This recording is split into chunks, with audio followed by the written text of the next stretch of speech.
warahmatullahi wabarakatuh. Perkenalkan, saya Seti Rahmawati. Saya akan mempresentasikan tugas final mata kuliah dasar-dasar matematika dan sains. Baik, langsung saja kepada presentasinya. Baik, mari kita selesaikan soal pertama tentang tuliskan 3 contoh di lingkup paut dari konsep pertama, yaitu bukan himpunan. Di bukan himpunan ini dia lebih ke kata sifat kalau di bahasa Inggris. Misalnya contohnya ya, kumpulan anak pintar, kumpulan anak cantik,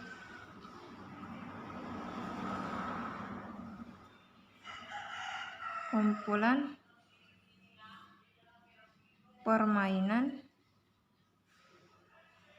yang disukai anak.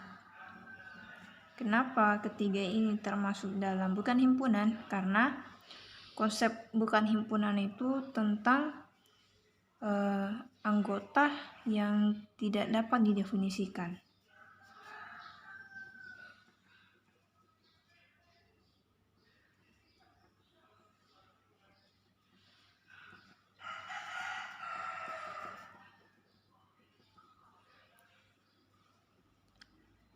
Kemudian kita beralih ke bagian konsep B tentang himpunan kosong ya.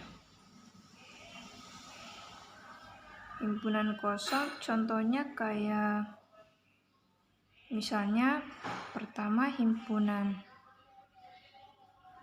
A itu adalah himpunan anak TK yang berusia 20 tahun.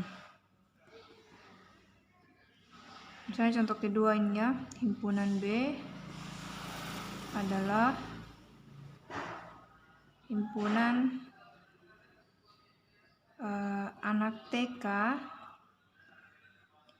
yang bernyanyi usia 18 tahun. Kemudian contoh ketiga, misalnya himpunan C adalah himpunan nama warna yang berawalan huruf Y. Huruf Z aja ya. Karena tidak ada huruf yang warna yang hurufnya Z. Kenapa contohnya melampaui dari himpunan kosong? Karena konsep dari himpunan kosong itu himpunan yang tidak memiliki anggota. Dia tidak memiliki anggota.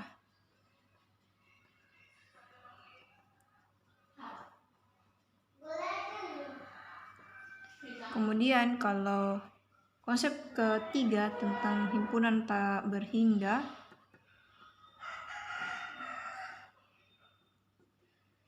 kita perlu tahu dulu arti dari himpunan tak berhingga. Himpunan tak berhingga itu himpunan yang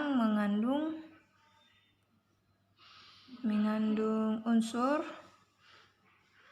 yang tidak terhingga banyaknya.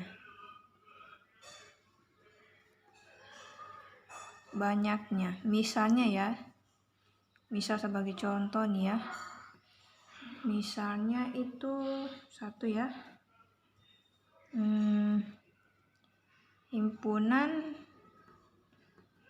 jumlah anak di TK. Yang kedua itu himpunan jumlah anak berkaki 2. 3. Himpunan jumlah ikan di laut. Kenapa ketiga contoh ini saya mengambilnya? Karena konsep dari himpunan tak berhingga itu adalah himpunan yang mengandung unsur yang tidak terhingga banyaknya, sehingga terjadilah contoh seperti ini.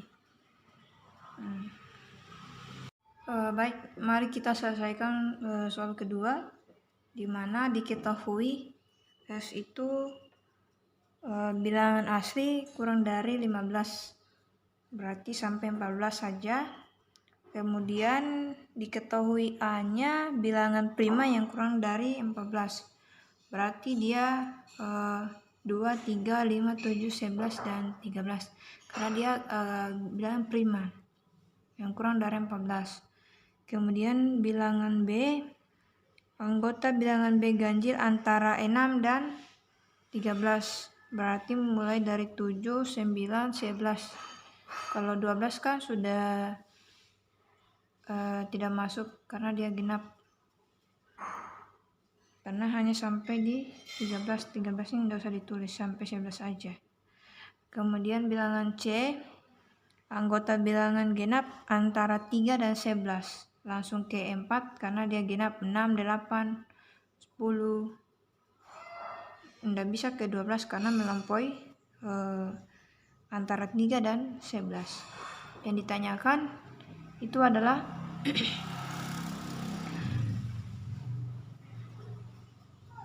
irisan himpunan A dan B dan gabungan himpunan C. Berarti cara penyelesaiannya kita rangkai dulu satu-satu. Misalnya A, bilangan A himpunannya 2, kemudian 3, 5, 7, 11, dan 13. Kemudian himpunan bilangan B kita rangkai lagi, misalnya 7, 9, dan 11. Kemudian kita untuk mencari irisannya, misalnya irisan himpunan A dan B itu yang termasuk irisan di sini ini 11 dan 7, berarti 7 dan 11. Kemudian C-nya kan ini ya, genap 4, 6, 8, dan 10. Berarti untuk maka irisan himpunan A dan B dan gabungan dari C adalah tinggal digabungkan antara ini, ditulis di sini sesuai urutannya, misalnya 4, 6, 7, 8, 10, dan 11. Ada 6 anggota. Baik, untuk pertanyaan keduanya yaitu bagian B-nya, kita taruh di sini, misalnya dalam kurung irisan gabungan himpunan A dan B simetris dengan himpunan C, namanya simetri. C dalam kurung ini kayaknya pangkat dikalikan kali ya, jadi kita harus merangkainya satu per satu untuk kita bisa dapat hasilnya. Misalnya bilangan A itu 2, 3, 5, 7, 11, dan 13.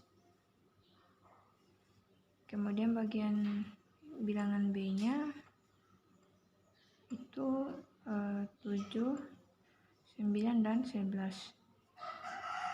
Maka untuk mencari gabungan antara himpunan A dan B ini 2, 3, kita harus mengisi antara ini harus sesuai angka terpendek dulu, 5, 7, 9, 11, dan 13.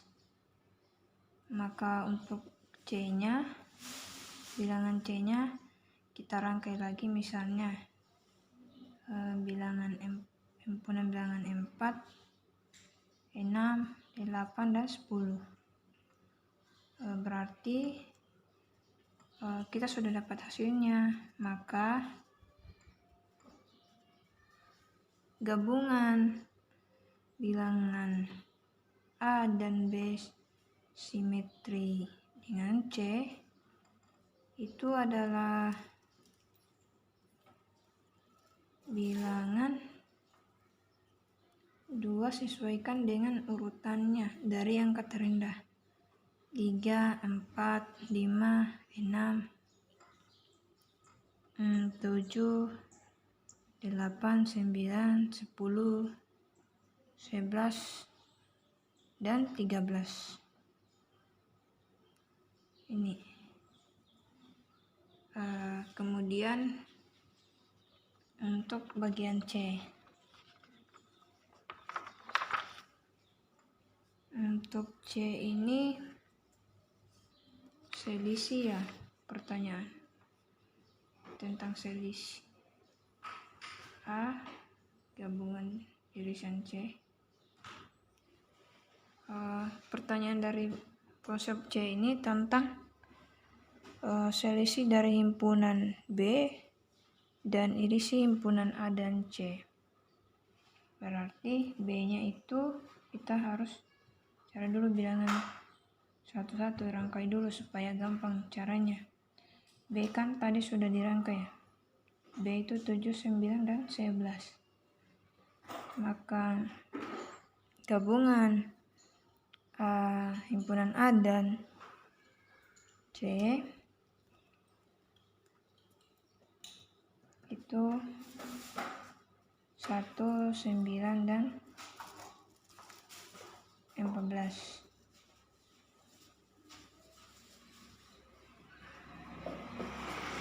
Maka selisih dari himpunan B dan irisan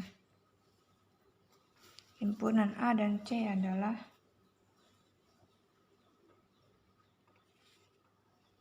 7, sisa himpunan 7, 11, dan 14.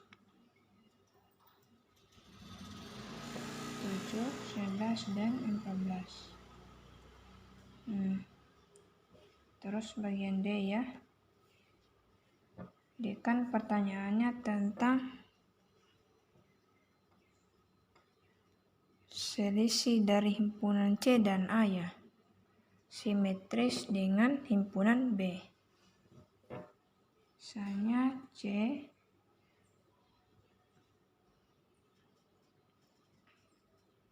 simetris dengan B. Kita harus cari dulu si C-nya. C dan selisih antara C dan A. Kan dalam kurung mereka, berarti dalam kurung terus himpunan 1, 2, 3, 5, himpunan C dulu ya. 7, 9, 11, 12, 13, dan 14. Dikurangi dengan himpunan si A. Himpunan si A itu ini 1, 4, 6, 8, 9, 10, dan 14. Tutup kurung, ada pangkatnya dia C. Untuk bagian B, untuk simetrisnya B ini himpunannya itu 7, 9, dan 11. Maka penyelesaiannya untuk si ini selisih himpunan C dan A simetris dengan si B adalah himpunannya 2, 3, 4, 5, 6, 8, 10, 12, dan 13. Sampai sini aja.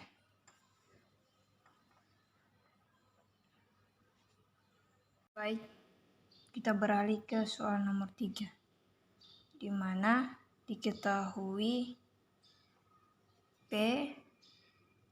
premis P, ibu kota Provinsi Sulawesi Tenggara adalah Kolaka. Di premis Q, pelabuhan Murhum ada di kota Kendari. Premis R, Hotel Claro berada di Kolaka. Yang ditanya nilai kebenaran dari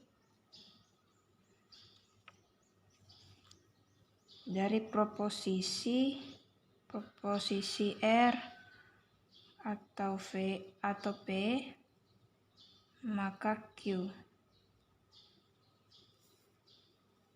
Berarti R kan Hotel Claro. Claro berada di Kolaka atau ibu kota Provinsi Sulawesi Tenggara adalah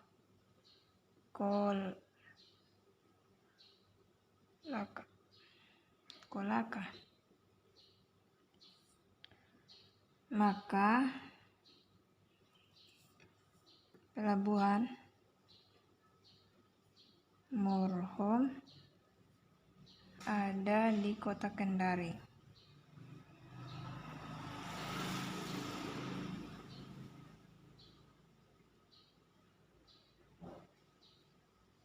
Maka nilai kebenaran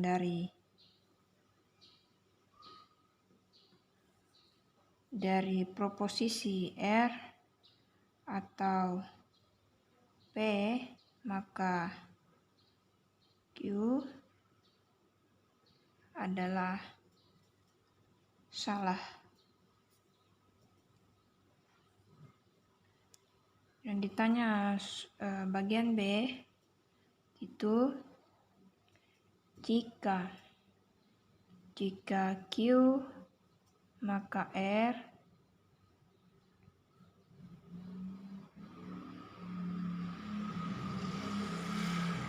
dan proposisi P.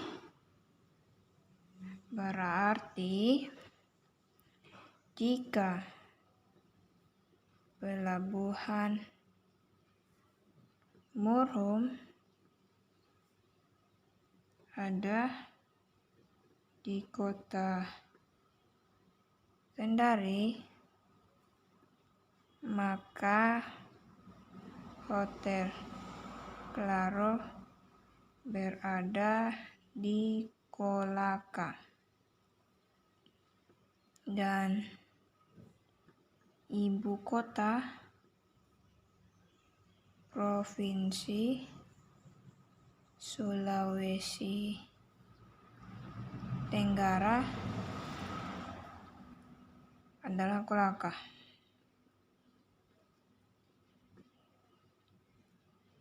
Maka nilai kebenaran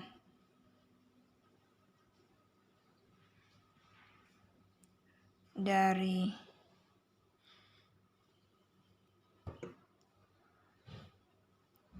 Q maka R dan P adalah salah. Terus soal bagian C yang ditanyakan proposisi R atau Q berimplikasi dengan proposisi P dan Q. Maka kesimpulannya, penjabarannya Hotel Claro berada di Kolaka atau pelabuhan Murhum ada di kota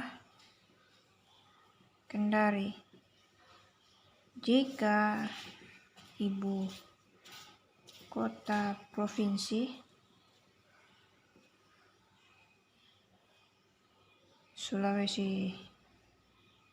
Sulawesi Tenggara adalah Kolaka dan pelabuhan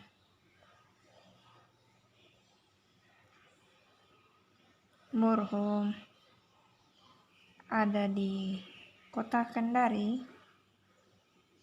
maka nilai kebenaran dari